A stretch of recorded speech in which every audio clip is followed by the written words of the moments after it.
കൃത്യസമയമാവുമ്പോ പാർവതിയോ പ്രിയനോ കൈലാഷിനോട് സത്യം പറയുമെന്നാ ഞാൻ കരുതിയത്. പക്ഷെ അവര് രണ്ടുപേരും എന്റെ ക്ഷമയെ പരീക്ഷിക്കാന്നല്ലാതെ ഒന്നും ചെയ്യുന്നില്ല.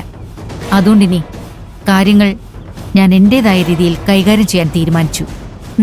എങ്ങനെ? ഞാൻ ചില കളികളൊക്കെ പ്ലാൻ ചെയ്യുന്നുണ്ട്. അതെല്ലാം ലക്ഷ്യം കണ്ടാൽ പാർവതിക്കും പ്രിയനും കൈലാഷിനോട് സത്യം പറയുകയല്ലാതെ വേറെ വഴിയുണ്ടാവില്ല.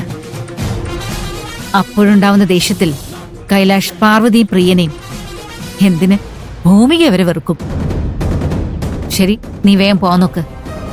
ഞാനും ഇന്ന് കമ്പനിയിലേക്ക് വരുന്നുണ്ട്. എന്തിനാ ആന്റി? അതൊക്കെ ഞാൻ അവിടെ എത്തുമ്പോ പറഞ്ഞുതരാം. നീ ചെല്ല്. വെറുതെ കൈലാഷിന്റെ കണ്ണിപ്പെടണ്ട. ആ ആന്റി,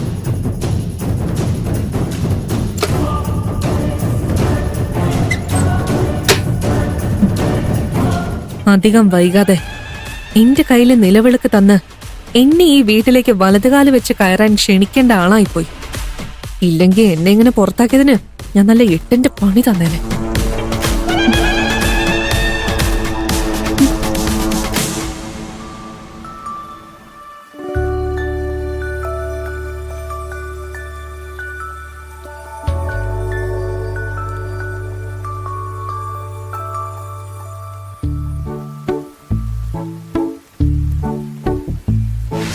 ഹേ മധുചന്ദ്രികേ, നീ വിരൽ തുമ്പിനാൽ നെഞ്ചിനുള്ളിലൊന്നു തൊട്ടുവോ? വാർ മണിത്തെന്നലെ നിൻ മൃദുമന്ത്രണം കാതിൽ വന്നൊരുമ്മ തന്നുവോ?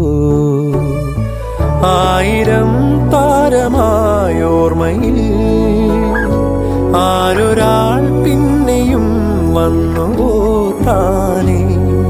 ഹേ മധുചന്ദ്രികേ, നീ വിരൽ തുമ്പിനാൽ നെഞ്ചിനുള്ളിലൊന്നു തൊട്ടുവോ?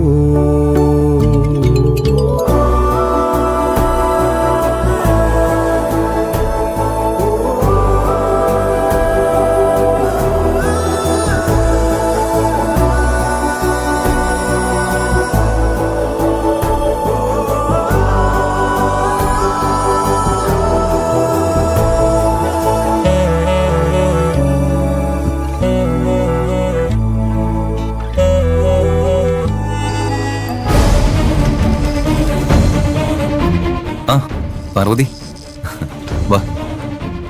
എന്താ സാർ വിളിപ്പിച്ചത്? ഒരു പ്രധാനപ്പെട്ട കാര്യം പറയാനാ.